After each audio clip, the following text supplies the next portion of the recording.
കാത്തിരിപ്പിനൊടുവിൽ എനിക്ക് എൻ്റെ പാഴ്സൽ കിട്ടി. കസ്റ്റം ക്ലിയറൻസ് ഒക്കെ കഴിഞ്ഞ് അവൻ എൻ്റെ കയ്യിൽ ഇപ്പോഴാണ് എനിക്ക് കിട്ടിയത്. ഇത് ശരിക്കും എനിക്ക് ബർത്ത്ഡേക്ക് കിട്ടേണ്ടതായിരുന്നു. കറക്റ്റ് അതൊരു ക്ലിയറൻസിൻ്റെ കുറച്ച് ഇതായിട്ട് അവിടെ നിന്ന് കുറേയൊക്കെ റിട്ടേൺ പോയി. പക്ഷേ ഞാൻ ഇത് ഭയങ്കര എക്സൈറ്റഡ് ആയിട്ട് നിൽക്കുന്നത് ആ പിക്ചറിൽ കാണുന്ന കണക്ക് തന്നെയാണ് ഇതിൻ്റെ പാക്കേജ് എന്ന് അറിയാൻ വേണ്ടിയായിരുന്നു. ശരിക്കും അങ്ങനെ തന്നെയായിരുന്നു. ഞാൻ ഭയങ്കര എക്സൈറ്റഡ് ആയിട്ട് ഫസ്റ്റ് ടൈമാണ് ഇങ്ങനത്തെയൊക്കെ ഗിഫ്റ്റൊക്കെ കിട്ടുന്നത്.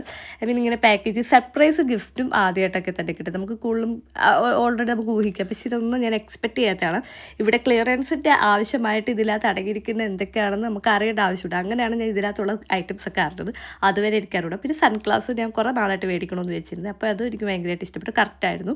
പിന്നെ അടുത്തൊരു വാച്ച് എനിക്ക് എത്ര താല്പര്യം ഇല്ലെങ്കിലും അതെൻ്റെ ബോയ് ഫ്രണ്ടിൻ്റെ നിർബന്ധപ്രകാരം അദ്ദേഹം ഗിഫ്റ്റ് ചെയ്താണ്. ഭയങ്കര ഇഷ്ടപ്പെട്ടു. ഇതൊക്കെ നല്ല ക്യൂട്ട് കാർഡാണ്. ഇത് ഞാൻ ലാസ്റ്റ് പ്രിൻറ്റ് ചെയ്തിട്ടുണ്ട് കേട്ടോ. ഇതും ഭയങ്കര രസമായിരുന്നു. അതൊക്കെ നമുക്ക് ഒരു ഓപ്പൺ ചെയ്യാനൊക്കെ ഭയങ്കര നല്ല ഇതായിരുന്നു. പിന്നെ സെൻറ്റഡ് ക്യാൻഡിൽസ് കിട്ടിയിട്ടുണ്ട്. ക്യാൻഡിൽസ് കിട്ടിയിട്ടുണ്ട്. പിന്നെ ഗിംബൽ ഞാൻ ഒട്ടും എക്സ്പെക്റ്റ് ചെയ്തിട്ടില്ലായിരുന്നു. പിന്നെ ഇതെങ്ങനെ യൂസ് ചെയ്യേണ്ടത് അറിഞ്ഞൂടെ. അതൊക്കെ നമ്മുടെ ഒരു ബുക്കൊക്കെ ഉണ്ട്. നമുക്കതൊക്കെ നോക്കിയിട്ട് ചെയ്യാം. പിന്നെ ഇതൊക്കെ ഞാൻ നോക്കുമായിരുന്നു നമുക്ക് പറ്റുന്ന പരിപാടിയാണോ എന്ന്. പക്ഷേ നമുക്ക് സമയമുണ്ട്, അത് നമുക്ക് നോക്കാം. പിന്നെ അവസാന കപ്പ്, അത് ഫോട്ടോ ഫ്രെയിം ചെയ്ത ഒരു മഗ്ഗാണ്. പക്ഷേ അതൊരു ഭയങ്കര പാടായിരുന്നു എന്ന് വെച്ചാൽ നല്ല പാക്കേജ് ആയിരുന്നു. അതുകൊണ്ട് നല്ല പാക്കേജ് ആയതുകൊണ്ട് ഒരു പോറൽ പോലും ഏൽക്കാതെ പൊട്ടാതെ നമുക്ക് സേഫായിട്ട് അത് കൈ കിട്ടിയിട്ടുണ്ട്. പിന്നെ എനിക്ക് ഈ ഗിഫ്റ്റ് എനിക്ക് അയച്ചിരിക്കുന്ന ഒരു ഇൻസ്റ്റാഗ്രാം പേജിൽ നിന്നാണ്. ഞാനത് നിങ്ങൾക്ക് മെൻഷൻ ചെയ്തിട്ടിരിക്കാം. അപ്പം നല്ല പാക്കേജിങ് ആയിരുന്നു. അത് നല്ല കളർ സെലക്ഷനാണ്. അപ്പോൾ അടുത്തൊരു ഇതൊക്കെ ഇൻസ്റ്റാഗ്രാമിൽ നമ്മളൊരു പെൻസിൽ ഡ്രോയിങ് ആണ് ചെയ്തിരിക്കുന്നത്. ഇതിൻ്റെ പാക്കേജ് വലിയ സൈസൊക്കെ ആയിരുന്നു. ഞാൻ പെൻസിൽ ഡ്രോയിങ് എൻ്റെ ഒരു പിക്ചർ എനിക്ക് തോന്നുന്നു ഇതിന് മുമ്പ് ചെയ്തിട്ടുണ്ട്.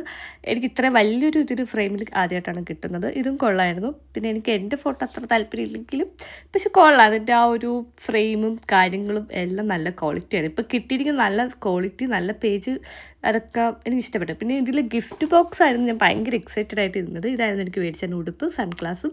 പിന്നെ ഇതാണ് നാട്ടെ ഇത് അവർ തന്നെ ഷൂട്ട് ചെയ്തൊരു ഇതാണ് കേട്ടോ. അവരുടെ അവർ പേര് കൊണ്ടത്ത് കൊടുത്തിട്ടുണ്ട്, ഫാമാസ് ക്രാഫ്റ്റ്.